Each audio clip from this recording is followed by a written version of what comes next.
ഗസയിലും west ബാങ്കിലും നടത്തുന്നത് നരഹത്യ. എന്നിട്ടും നെതന്യാഹുവിന്റെ സൈന്യത്തിന്റെ പേര് ധാർമ്മിക സേന എന്നാണ്. ഫലസ്തീനിലെ നിരായുധരായ മനുഷ്യരെ കൊല്ലുന്നതിലൂടെ അവർ എന്ത് ധാർമ്മികതയാണ് ലോകത്തിന് കാട്ടിക്കൊടുക്കുന്നത്?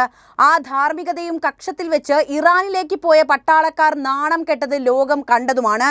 ഹമാസിനെ നിലയ്ക്ക് നിർത്തുമെന്നും പറഞ്ഞ് യുദ്ധത്തിന് പുറപ്പെട്ടവരൊക്കെ എന്താണ് ഒടുവിൽ നേടിയത്? ഹമാസിനെ ഒന്ന് തൊടാൻ കിട്ടാതായപ്പോൾ പാവം ഗാസയിലെ മനുഷ്യന്മാരുടെ നേരെ തിരിഞ്ഞു.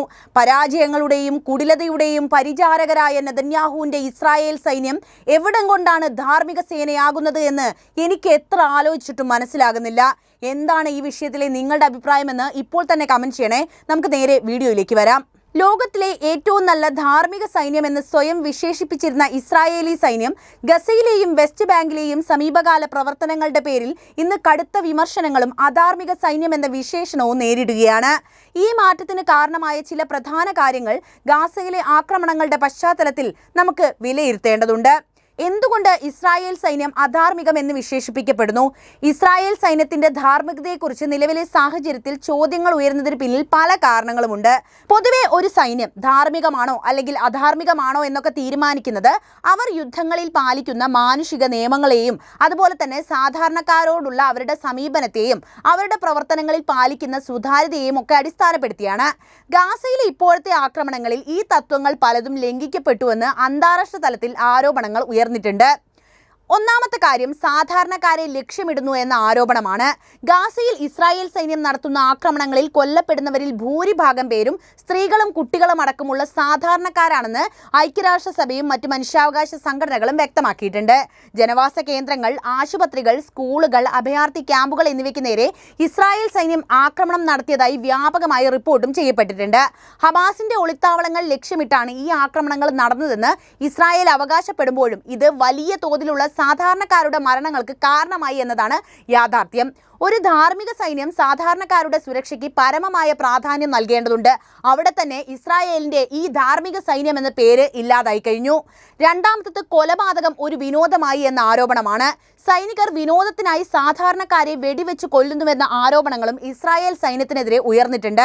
യുദ്ധമിടയ്ക്ക് വിരസമായി തുടങ്ങുമ്പോൾ ലക്ഷ്യ പരിശീലനത്തിന്, അതായത് ടാർഗറ്റ് പ്രാക്ടീസിന് വേണ്ടി കുട്ടികളെയും വൃദ്ധരെയും വെടിവെച്ച് കൊല്ലുന്ന സംഭവങ്ങൾ ഇവിടെ റിപ്പോർട്ട് ചെയ്യപ്പെട്ടിട്ടുണ്ട്.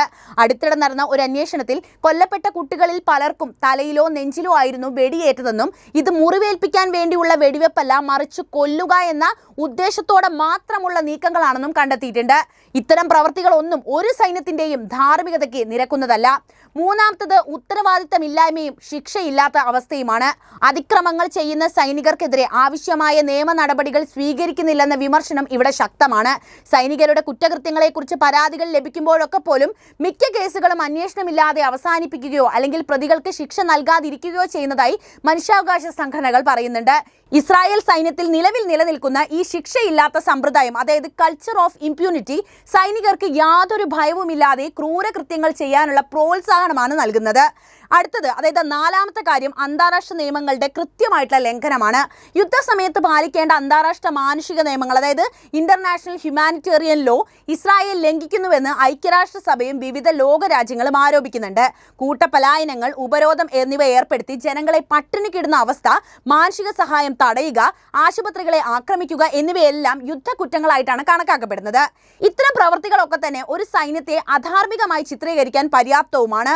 ഈ കാരണങ്ങളൊക്കെ കൊണ്ടാണ് ഒരു കാലത്ത് ലോകത്തിലെ ഏറ്റവും ധാർമ്മിക സൈന്യങ്ങളിൽ ഒന്നായി കണക്കാക്കപ്പെട്ടിരുന്ന ഇസ്രായേൽ സൈന്യം ഇന്ന് വ്യാപകമായി വിമർശിക്കപ്പെടുന്നതും അധാർമികമെന്ന് വിശേഷിപ്പിക്കപ്പെടുന്നതും.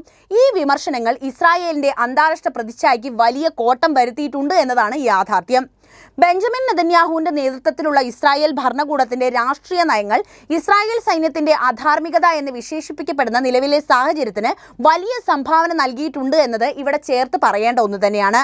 ഒരു കാലത്ത് ലോകത്തിലെ ഏറ്റവും ധാർമ്മിക സൈന്യമെന്ന് സ്വയം വിശേഷിപ്പിച്ചിരുന്ന ഇസ്രായേലി ഡിഫൻസ് ഫോഴ്സ്, അതായത് IDF പ്രതിച്ഛായയ്ക്ക് വലിയ കോട്ടം സംഭവിച്ചത് നെതന്യാഹുവിന്റെ ദീർഘകാല ഭരണ കാലഘട്ടത്തിൽ തന്നെയാണ്. അദ്ദേഹത്തിന്റെ രാഷ്ട്രീയ താല്പര്യങ്ങൾ സൈനിക തീരുമാനങ്ങളെ സ്വാധീനിക്കുകയും സൈന്യത്തിനുള്ളിൽ തീവ്ര വലതുപക്ഷ പ്രത്യയശാസ്ത്രങ്ങൾ വേരുറപ്പിക്കാൻ കാരണമാകുകയും ചെയ്തിട്ടുണ്ട്. ഇത് സൈനികരുടെ പ്രവർത്തനങ്ങളിൽ ഉത്തരവാദിത്തമില്ലായ്മ വർദ്ധിപ്പിക്കുകയും അന്താരാഷ്ട്ര മാനുഷിക നിയമങ്ങൾ ലംഘിക്കുന്നതിൽ നിന്ന് അവരെ പിന്തിരിപ്പിക്കാതിരിക്കുകയും ചെയ്തു. നെതന്യാഹുവിന്റെ ഭരണത്തിന് കീഴിൽ സൈനിക അതിക്രമങ്ങൾക്കെതിരെ അന്വേഷണം നടത്താനും ശിക്ഷാ നടപടികൾ സ്വീകരിക്കാനും സൈനിക നേതൃത്വം മുൻപ് കാണിച്ചിരുന്ന ജാഗ്രത കുറയ്ക്കുകയാണ് ചെയ്തിരിക്കുന്നത്. സൈനികരുടെ കുറ്റകൃത്യങ്ങളെ ന്യായീകരിക്കാനും അവരെ സംരക്ഷിക്കാനും ശ്രമിക്കുന്ന പ്രവണതയാണ് ഇവിടെ വർദ്ധിച്ചത്. ഇത് സൈന്യത്തിനുള്ളിൽ ഒരു ശിക്ഷയില്ലായ്മയുടെ സംസ്കാരം, ഞാൻ നേരത്തെ പറഞ്ഞതുപോലെ എന്ത് ചെയ്താലും ശിക്ഷ ലഭിക്കില്ല എന്നൊരു ധൈര്യം അവരുടെ ഇടയിൽ വളർത്തിയിട്ടുണ്ട്. അതായത് എന്ത് കുറ്റം ചെയ്താലും ശിക്ഷിക്കപ്പെടില്ല എന്നൊരു ബോധം സൈനികർക്കിടയിൽ കാര്യമായിട്ട് വളർന്നിരിക്കുന്നു എന്നതാണ് യാഥാർത്ഥ്യം. ഈ ഒരു ബോധ്യം കാരണം തന്നെ ഫലസ്തീനികളോട് കൂടുതൽ ക്രൂരമായി പെരുമാറാൻ സൈനികർക്ക് മൗന അനുവാദം നൽകുന്നതിന് തുല്യമാണ്. നെതന്യാഹുവിന്റെ രാഷ്ട്രീയ സഖ്യകക്ഷികളിൽ പലരും ഫലസ്തീനികളെ മനുഷ്യരല്ലാത്തവരായി ചിത്രീകരിക്കുന്ന പ്രസ്താവനകൾ പരസ്യമായി നടത്തുന്നത് ഈ മനോഭാവത്തിന്റെ ആക്കം കൂട്ടാൻ മാത്രമാണ് ഉപകരിക്കുന്നത്. മാത്രവുമല്ല, നെതന്യാഹു സർക്കാർ സൈനിക കാര്യങ്ങളിൽ നേരിട്ടിടപെട്ട് സൈനിക മേധാവികളുടെ അഭിപ്രായങ്ങളെ അവഗണിച്ചുകൊണ്ട് സ്വന്തം രാഷ്ട്രീയ ലക്ഷ്യങ്ങൾക്കനുസരിച്ച് തീരുമാനങ്ങൾ എടുത്തതായും റിപ്പോർട്ടുകൾ വന്നിട്ടുണ്ട്.